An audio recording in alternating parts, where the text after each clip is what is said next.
आज के इस क्लास में हम कक्षा 6 के हिंदी से अध्याय 8 को बतलाएंगे और इस पाठ का नाम है मंत्र। तो इस पाठ के हम सभी प्रश्न और उत्तर को बतलाएंगे। आप लोग वीडियो को शुरू से लेके अंत तक देखिए और चैनल पे नए तो चैनल को सब्सक्राइब करके घंटी को बजा दीजिए।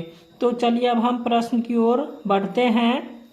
प्रश्न संख्या 1 है कि डॉक्टर के लड़के कैलाश ने सांप को पाल रखा था, फिर भी सांप ने उसे क्यों काटा।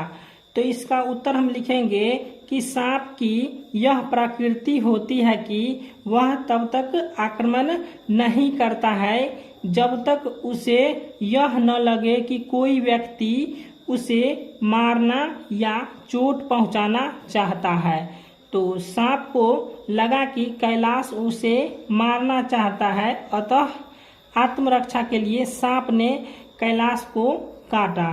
ठीक है, तो ये हो गया इसका आंसर। चलिए अब दूसरा प्रश्न को देखते हैं।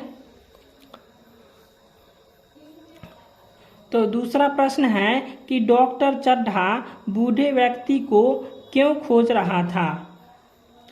तो इसका उत्तर हम लिखेंगे कि डॉक्टर चड्ढा अपने पूर्व के व्यवहार के लिए शर्मिंदा था और वह बूढ़े व्यक्ति से अपने व्यवहार के लिए क्षमा मांगना चाहता था और साथ ही डॉक्टर चड्ढा उन बूढ़े व्यक्ति के उपकार का बदला चुकाना चाहता था। ठीक है, तो इसलिए जो है सो डॉक्टर चड्ढा बूढ़े व्यक्ति को खोज रहा था, यहाँ पे चुकाना चाहता हो जाएगा। ठीक है,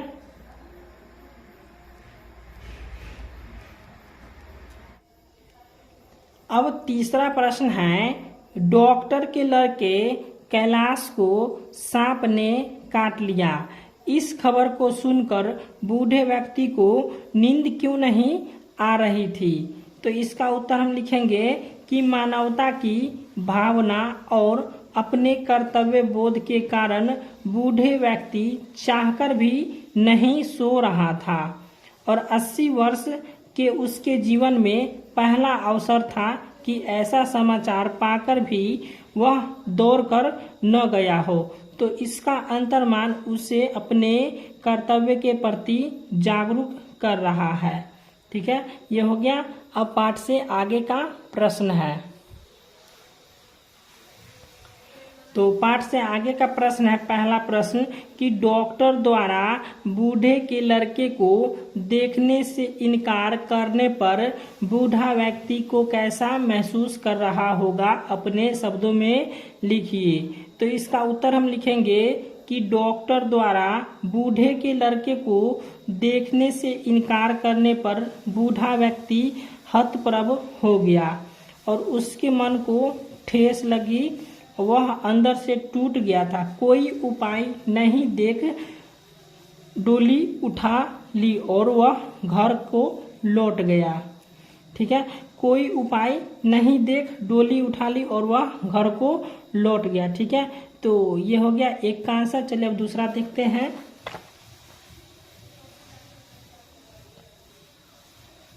अब दूसरा प्रश्न है समाज में गरीबों का जीवन स्तर सुधारने के लिए आप क्या क्या करना चाहेंगे। तो इसका उत्तर हम लिखेंगे समाज में गरीबों के जीवन स्तर में सुधार के लिए निम्नलिखित उपाय किया जाना चाहिए। जैसे पहला हो गया शिक्षा का प्रचार प्रसार किया जाना चाहिए। ठीक है, उसके बाद दूसरा लिखेंगे लोगों को रोजगार का अवसर प्रदान करना चाहिए। उसके बाद तीसरा लिखेंगे कि कौशल विकास पर क्या करना, बल दिया जाना चाहिए। ठीक है, तो ये हो गया दूसरा। अब चलिए तीसरा प्रश्न की ओर बढ़ते हैं। तो तीसरा प्रश्न है यहाँ पे कि इस पाठ में आपको किसका चरित्र सबसे अच्छा लगा और क्यों। तो इसका उत्तर हम लिखेंगे कि इस पाठ में मुझे सबसे अच्छा चरित्र उस बूढ़ा का लगा, उसे मानव मूल्यों की रक्षा की। ठीक है, उसने जो है सो मानव मूल्यों की रक्षा की और उसने इंसानियत का अच्छा उदाहरण प्रस्तुत किया और उसने अपने ऊपर बदले की भावना हावी नहीं होने दिया और उसने डॉक्टर के बेटे की जान बचाई। और डॉक्टर चड्ढा से इनाम था कि पारिश्रमिक पाने की अपेक्षा किए बिना वह घर वापस आ गया। ठीक है, तो यह हो गया तीसरा प्रश्न का आंसर। चलिए अब चौथा प्रश्न को देखते हैं।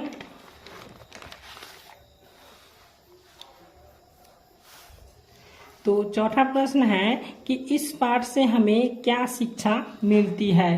तो इसका उत्तर हम लिखेंगे कि यह कहानी हमें शिक्षा देती है कि मानव मूल्य सर्वोपरि है और मानवता की रक्षा के लिए ही ईश्वर ने मानव को इस धरती पर जन्म दिया है। ठीक है, तो ये हो गया 4 का आंसर। अब चलिए व्याकरण से प्रश्न है आपका। तो व्याकरण से प्रश्न है आपका। पहला प्रश्न है कि निम्नलिखित मुहावरे का वाक्य में प्रयोग कीजिए। तो इसको वाक्य में प्रयोग करके बनाना है। तो यहाँ पे क में दिया हुआ है चैन न आना। तो इसका क्या करना है, वाक्य बनाना है। तो यहाँ पे लिखेंगे कि चिंता के कारण बूढ़े को चैन नहीं आ रहा था। उसके बाद ख में है हवा देना। तो इसको हम लिखेंगे कि राम ने आंदोलन की ओर हवा दी। उसके बाद गौ में है पगड़ी उतार कर रखना। तो इसका लिखेंगे हम वाक्य कि निर्धन पिता ने दहेज नहीं देने के कारण अपनी पगड़ी उतार कर रख दिए। उसके बाद घ में है भूत सवार होना। तो इसका वाक्य हम बनाएंगे। तो इसे लिखेंगे उसे पैसा कमाने का भूत सवार है। उसके बाद अंग में है कलेजा ठंडा होना। तो कलेजा ठंडा होना का लिखेंगे हम कि पाकिस्तान की हार से भारत का कलेजा ठंडा हो गया। उसके बाद चौ में है सीधे मुंह बात न करना। तो इसका वाक्य में प्रयोग करेंगे तो हो जाएगा वह इतना घमंडी है कि सीधा मुंह बात भी नहीं करता। ठीक है,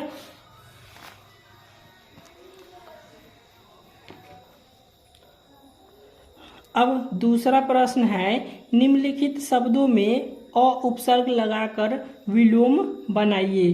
तो यहाँ पे धर्म है। तो धर्म में हम अ लगाएंगे तो हो जाएगा अधर्म। तो ये हो गया धर्म का विलोम अधर्म। उसके बाद ख में है ज्ञान। तो ज्ञान में हम अ लगाएंगे तो हो जाएगा अज्ञान। उसके बाद गौ में है भाव। तो जब हम भाव में अ लगाएंगे तो हो जाएगा अभाव। उसके बाद घ में है सहमत। तो सहमत में जब हम अ लगाएंगे तो हो जाएगा असहमत, हो गया विलोम। उसके बाद है अंग में सावधानी। तो असावधानी का विलोम हो जाएगा सावधानी। ठीक है, तो यहाँ पे सावधानी है तो इसको लिखेंगे हम असावधानी। तो वीडियो अच्छा लगा हो तो वीडियो को लाइक कीजिएगा और चैनल को सब्सक्राइब कर दीजिएगा।